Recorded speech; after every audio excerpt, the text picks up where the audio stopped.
Hello student, आज की revision class 11th में चैप्टर 2 है स्ट्रक्चर ऑफ एटम और कुछ क्वेश्चंस के साथ हम इस चैप्टर के कुछ कॉन्सेप्ट्स भी समझेंगे। तो chapter 1 question 1 which of the following conclusions could not B derived from Rutherford's particle scattering experiment. तो पॉइंट्स पढ़ लेते हैं। पहला है most of the space in atom is empty. The radius of the atom is about 10 raised to the power minus 10 meter, while that of nucleus is 10 raised to the power minus 15 meter. Electrons move in a circular path of fixed energy called orbits. Electrons and nucleus are held together by electrostatic force of attraction. तो ये जो इसका जो point आपका question number ये option third है, electrons move in a circular path of fix energy called orbits. और ये वाला कॉन्सेप्ट रदरफोर्ड के एक्सपेरिमेंट से हम कंक्लूड नहीं कर सकते। क्यों? क्योंकि रदरफोर्ड का जो मॉडल का जो ड्रॉबैक है वो यही है कि ये electron while moving in a circular path radiates energy and it's energy decreases and finally it collapse into the positively charge nucleus. और इसके वजह से एटम की स्टेबिलिटी को रदरफोर्ड एक्सप्लेन नहीं कर पाए। तो ये ड्रॉबैक भी है और ये जो पॉइंट है वो इनकरेक्ट भी है कि electrons moves in a circular path of fixed energy called orbit. ये कॉन्सेप्ट ये कंक्लूजन हम रदरफोर्ड के एक्सपेरिमेंट से डिराइव नहीं कर सकते। ये कब आया? ये फिर नेक्स्ट जो मॉडल एक्सप्लेन किया गया उसने ये फिक्स्ड एनर्जी ऑर्बिट का कॉन्सेप्ट दिया। नेक्स्ट क्वेश्चन है which of the following options does not represent ground state electronic configuration of an atom. तो इसमें इलेक्ट्रॉनिक कॉन्फ़िगरेशन है, आप देख लीजिए लास्ट में जो यहाँ पर देखेंगे आप, ये इसका जो कॉन्फ़िगरेशन है लास्ट वाला देखेंगे तो 3D8 4s2 ठीक है, हो सकता है। 3D9 4s2 नहीं हो सकता, ठीक है, इज़ नॉट करेक्टेड, क्योंकि 3D9 होगा तो स्टेबिलिटी इंक्रीज़ करने के लिए 3D10 4s1 हो जाएगा। इसी तरीके से जैसे कि इसमें हो गया है। और 3D5 4s1 ये भी करेक्ट है। तो 3 ऑप्शन करेक्ट है और सेकंड ऑप्शन गलत है, बिकॉज इसकी जगह पर ये होना चाहिए जो मैंने लिखा है। ठीक है, नेक्स्ट क्वेश्चन है हमारा कि the probability density of 1s and 2s orbitals are given. तो 1s 2s ऑर्बिटल का ये स्ट्रक्चर दिया हुआ है। 1s में ये वाला प्लेन नहीं होता है। ये जो डॉट्स दिए हुए हैं इस तरीके से, ये क्या है? इलेक्ट्रॉन डेंसिटी को बता रहे हैं। 2s में एक ऐसा प्लेन आता है जहाँ पे इलेक्ट्रॉन डेंसिटी क्या होती है, जो आपका वाइट दिख रहा है, वहाँ पे electron probability of finding of electron is 0। And उसके बाद क्या होता है? प्रोबेबिलिटी क्या होती है? बढ़ती जा रही है। तो ये क्या होते हैं? प्लेन्स होते हैं जहाँ पे इलेक्ट्रॉन की density probability of finding electron is very less और 0। तो ये वाइट कलर से दिखा हुआ है। तो 1s और 2s के साइज़ में डिफरेंस होता है। इसमें एक ऐसा प्लेन होता है जिसमें कि इलेक्ट्रॉन चार्ज डेंसिटी 0 होती है, तो 1s और ये 2s है। तो अब इस पर कुछ क्वेश्चन दिए हुए हैं। क्या है question? The density of dots in region represent the probability density of finding electron in the region. तो क्वेश्चन है अगले पेज पर, on the basis of the above diagram which of the following statement is incorrect. तो incorrect statement हमें ढूंढना है। तो statement पढ़ते हैं। 1s and 2s orbitals are spherical, correct है। The probability of finding the electron is maximum near the nucleus, ये भी करेक्ट है क्योंकि डॉट्स ज़्यादा हैं। The probability of finding the electron at a given distance is equal in all directions, correct है क्योंकि spherical होता है ये। The probability density of electron for 2s orbital decreases uniformly, ऐसा नहीं था, यहाँ पर ज़्यादा थी, ठीक है, फिर थोड़े एरिया में कम थी और फिर ये क्या हो गई? ज़्यादा हो गई। तो इस तरीके से 2s में था, जबकि 1s में क्या था? इलेक्ट्रॉन के चारों ओर ही ज़्यादा थे। तो ये क्या है कि decreases uniformly as distance from nucleus increases, ये ऑप्शन रॉन्ग है। तो इस क्वेश्चन का करेक्ट ऑप्शन क्या हो गया? 4th। ठीक है, तो ये हुआ।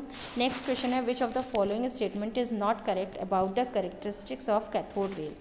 कैथोड रेज जो होती हैं वो these are made up of electrons, ठीक है, नेगेटिवली चार्ज होंगी। तो क्या होगा? दे स्टार्ट फ्रॉम कैथोड, ठीक है, मूव टुवर्ड्स एनोड, ठीक है, तो ये करेक्टरिस्टिक्स भी हैं, साथ साथ लर्न कर सकते हैं। They travel in straight line, बिल्कुल सही है। In the absence of external electrical and magnetic field, बिल्कुल ठीक है। अगर एक्सटर्नल इलेक्ट्रिकल मैग्नेटिक फील्ड होता तो ये स्ट्रेट लाइन से डेविएट हो सकती थी as per the condition. And third है characteristics of cathode rays does not depend upon the material of electrodes. हाँ, इलेक्ट्रोड के मटेरियल पर डिपेंड नहीं करती हैं, तो ये ऑप्शन क्या हो गया, ये भी सही है। करेक्टरिस्टिक्स ऑफ कैथोड रे depend upon the nature of gas present in the cathode ray tube, ये ऑप्शन गलत है, ठीक है। तो इसका आंसर हो गया फोर्थ। क्यों?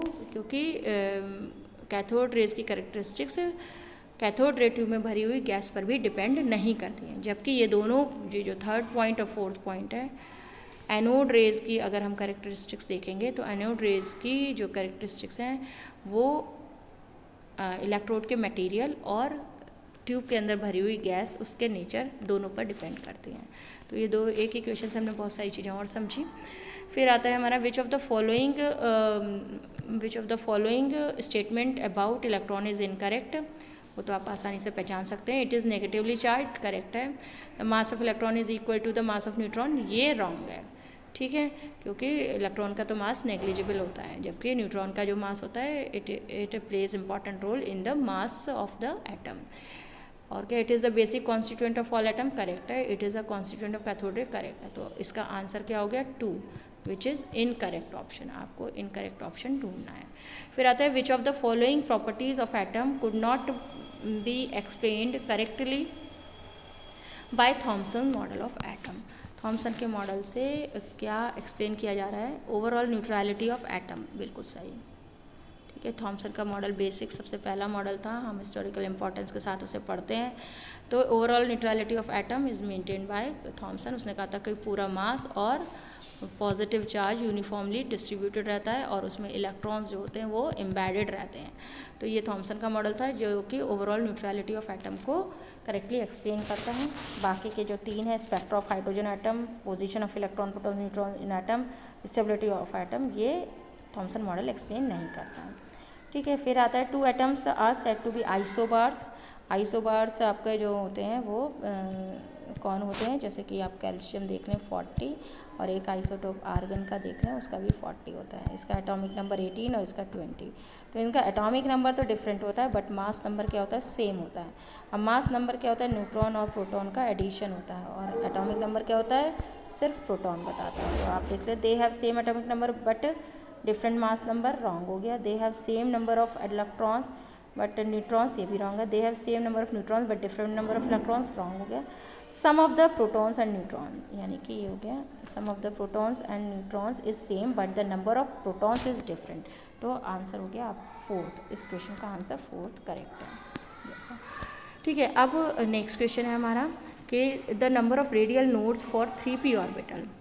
तो अब नोड्स के बारे में समझ लीजिए, नोड्स क्या होते हैं। एक तो यहाँ पे दिया है 3p ऑर्बिटल, तो 3p ऑर्बिटल का प्रिंसिपल क्वांटम नंबर हो गया 3 और एजीमुथल क्वांटम नंबर हो गया 1, क्योंकि s के लिए 0 और p के लिए 1। तो ये azimuthal quantum number angular quantum number भी कहलाता है। तो ये जो नोड्स जो हो गए आपके रेडियल नोड्स और एंगुलर नोड्स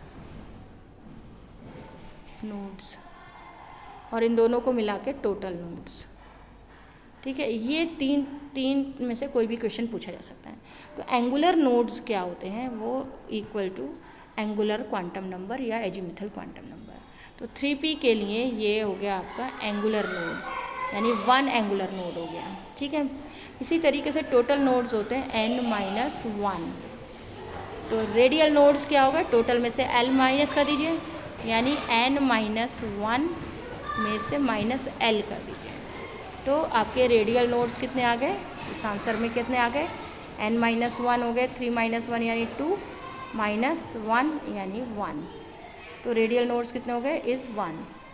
तो इसको फिर से वेरीफाई कर लीजिए, 1 रेडियल नोड हो गया और 1 ही क्या हो गया, एंगुलर नोड हो गया। तो टोटल नोड्स कितने हो गए, 2। तो इस तरीके से कोई भी क्वेश्चन पूछा जा सकता है, क्योंकि आपको ये समझ में आ गया होगा। 3p की जगह पर आपसे 3d भी पूछा जा सकता है, 4s भी पूछा जा सकता है, तो आपको इनकी प्रैक्टिस आप कर सकते हैं। तो नेक्स्ट क्वेश्चन हम देखेंगे, question number 9। Number of the angular nodes of 4D orbitals. अब आपको मैंने समझाया तो आप साथ साथ करें मेरे कि एंगुलर नोड्स पूछा, पिछले क्वेश्चन में रेडियल नोड्स था, अब इसमें एंगुलर नोड्स। तो है हमारे पास 4D, एन की वैल्यू हो गई 4 और डी के लिए एल की वैल्यू कितनी हो गई 0 1 2 यानी 2 हो गई। 0 एस के लिए, पी के लिए 1 और डी के लिए 2। तो अब आपसे पूछा जा रहा है एंगुलर नोड्स। तो एंगुलर नोड्स क्या हो गए, ये एंगुलर नोड्स जो हो गए वो एल के ही बराबर हो गए यानी 2 हो गए। अगर आपसे रेडियल नोड्स पूछे जाते तो क्या होता वो, तो आप पहले टोटल नोड्स निकालते। टोटल नोड्स कितने होते हैं n-1, n-1 कितने हो गए 4 में से 1 गया यानी 3 हो जाते। तो रेडियल नोड्स क्या हो जाते हैं, n-1 में से l माइनस कर दीजिए यानी 3 में से 2 माइनस कर देते, आपका 1 आता। ठीक है, तो आप देख सकते हैं यहाँ पे रेडियल नोड 1 है और एंगुलर नोड 2 है, दोनों मिलाकर कितने हो गए 3। ठीक है, तो आपको ये क्वेश्चन आता ज़रूर है, आप इसको तैयार कर लें। ठीक है, नेक्स्ट है which of the following is responsible to rule out the existence of definite paths of trajectories of electron. तो हाइजेनबर्ग्स अनसर्टेनिटी प्रिंसिपल दिया हुआ, तो डेफिनेट तो है ही नहीं, सब कुछ अनसर्टेन है, तो ये रूल आउट करता है इस कंडीशन को। तो ये आपको समझ आ गया होगा। नेक्स्ट है total number of orbitals associated with third shell. Third shell के ऑर्बिटल्स पूछे जा रहे हैं, तो थर्ड शेल के जो ऑर्बिटल्स हैं n² के बराबर होंगे। तो 3 का स्क्वायर क्या हो गया 9। ठीक है, अगर आपसे पूछा जाता है total number of electrons associated with third shell, तो क्या होता है 2n² के अकॉर्डिंग, तो कितने हो जाते हैं 18 हो जाते हैं। तो आंसर 3 इज़ करेक्ट। ठीक है, नेक्स्ट है orbital angular momentum depends. Orbital angular momentum, ठीक है, एंगुलर मोमेंटम किस पे डिपेंड करता है एल पर, इस पर डिपेंड कर रहा है एल पर। तो आपका फर्स्ट ऑप्शन इसमें करेक्ट है। Chlorine exist in 2 isotopic form 37 and 35 but its atomic mass is 35.5। तो क्या होता है कि इंडिकेट्स द रेशो कितना होगा, सबसे ज़्यादा दोनों आइसोटोप्स में 75% 35 वाला एग्जिस्ट करता है और 25% जो है वो 37 वाला एग्जिस्ट करता है। तो अगर हम इसका रेशो देखें तो 1:3 का रेशो आएगा और आपका ऑप्शन 3 इसमें करेक्ट हो जाएगा। ठीक है, तो ये आपको समझ में आना चाहिए। 35 जो कि जो प्रोफाउंडली फाउंड रहता है, जिसकी एग्जिस्टेंस ज़्यादा होती है 75% रहता है, वो फिर ज़्यादा ही रहेगा, 1:3 का इसमें रेशो रहेगा। तो ये आपको जब भी रेशो वाले क्वेश्चन देखें तो पहले क्या पूछा जा रहा है, 37 बोला जा रहा है और बाद में 35 बोला जा रहा है, तो पहले वाले का रेशो लिखेंगे और बाद में ये गलतियाँ कॉमन होती हैं जो बच्चे कर देते हैं, तो इनका आप ध्यान रखेंगे। नेक्स्ट है the pair of ions having same electronic configuration. तो सेम इलेक्ट्रॉनिक कॉन्फ़िगरेशन क्रोमियम का है Cr24 और Fe25। तो Cr+3 3 चले गए तो कितना बचा 21 बचा, 25 Fe में से 3 चले गए तो 23 बचा। तो ये ऑप्शन तो रॉन्ग हो गया। तो सेकंड ऑप्शन देखते हैं Fe+3 में तो 23 था, ठीक है, और मैंगनीज हो गया 25 में से 2 माइनस किया तो 23, यानी कि ये आपका सेकंड ऑप्शन इसमें सही है। कौन सा ऑप्शन सही है इसमें, सेकंड ऑप्शन Fe+3 और Mn+2 दोनों में कितने इलेक्ट्रॉन्स होंगे 23। ठीक है, तो ये ऑप्शन 2 इज़ करेक्ट है। For the electrons of oxygen which of the following statement is correct है। Z effective nuclear pull for an electron is in a 2s orbital is the same for an electron in 2p, ये wrong है। तो an electron in the 2s orbital has the same energy as an electron in 2p, तो orbital change हो गया तो energy भी change हो गई। तो ये दोनों ऑप्शन यहाँ पर नहीं है। अगले पेज पे देख लेते हैं, ये ऑप्शंस दिए हुए हैं।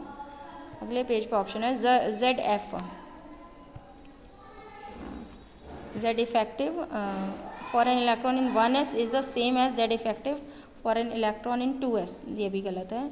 तो क्या लास्ट ऑप्शन सही होना चाहिए, the 2 electrons present in 2s orbital have same spin quantum number. Sorry,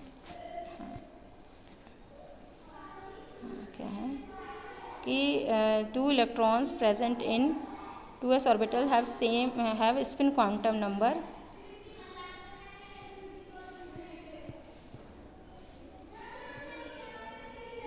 numbers ms but of opposite sign. तो ठीक है ये वाला ऑप्शन, क्योंकि एक ऑर्बिटल के अंदर दो रह सकते हैं। तो सेम स्पिन क्वांटम नंबर है, spin quantum minus half, plus half और माइनस हाफ, साइन अलग अलग है। फिर travelling at the same speed which of the following matter wave have the कौन सी वेवलेंथ है, शॉर्टेस्ट वेवलेंथ। तो शॉर्टेस्ट वेवलेंथ एज पर डी ब्रॉगली इक्वेशन क्या हो गया, lambda is equal to h upon P या h अपॉन एम वी। तो h भी कांस्टेंट हो गया, v भी कांस्टेंट हो गया कि सेम स्पीड हो गई। Lambda is directly proportional to 1 upon m। तो जितना ज़्यादा मास होगा उतनी शॉर्ट वेवलेंथ होगी, इन्वर्सली प्रोपोर्शनल है। तो अल्फ़ा पार्टिकल का मास ज़्यादा है इलेक्ट्रॉन, न्यूट्रॉन और प्रोटॉन के कंपैरिजन में, तो इसकी शॉर्टेस्ट वेवलेंथ होगी। ठीक है, तो answer is 2 correct. That's all for today. तो अच्छे से याद कीजिए, एग्ज़ाम दीजिए, बेस्ट ऑफ लक।